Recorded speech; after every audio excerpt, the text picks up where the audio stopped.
There are many things in college that can be stressful, whether it be a university or community college. Some of these things might include balancing classes with other events such as extracurricular activities or organizations, having a life outside of school, or working on going to school and managing money. As a new college student, the one that I struggled with the most was money. How was I supposed to go to school full time and still find time for a job? How was I going to pay my apartment rent? How was I going to pay for food?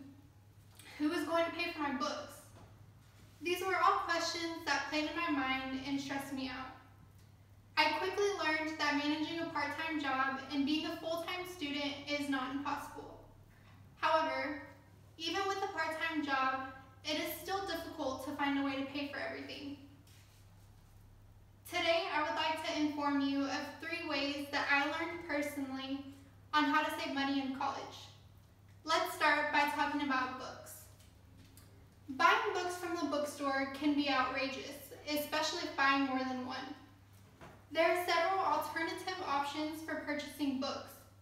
Most college books are available on Amazon or Check for a much lower cost.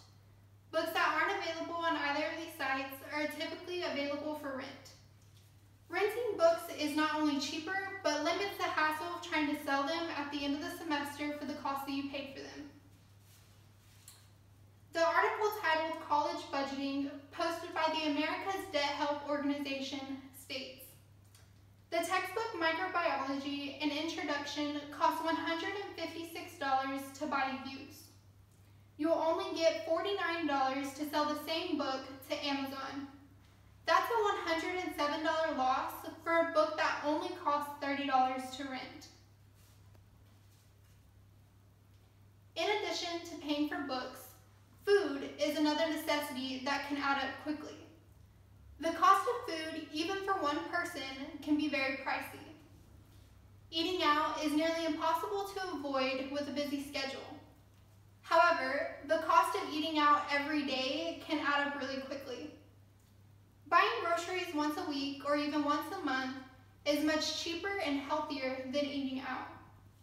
Limit yourself to fast food restaurants and dine in to once a week and cook meals yourself at home. Ramen noodles and peanut butter and jelly sandwiches never hurt anybody. And don't be ashamed to use coupons. They really can be lifesavers.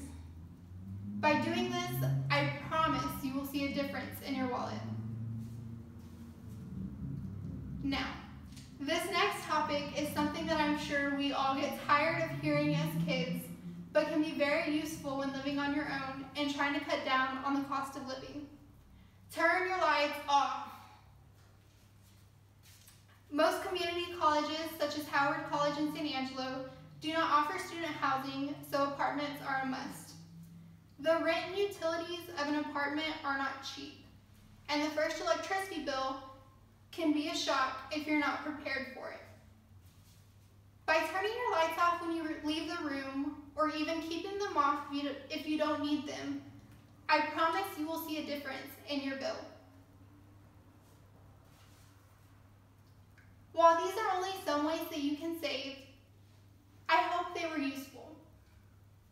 After all, it always feels good to have money left over after all the bills and necessities are taken care of. As Dave Ramsey once said in his Secret to Saving Money blog, you will only start saving money when you develop healthy money habits and your future needs become more than your current ones.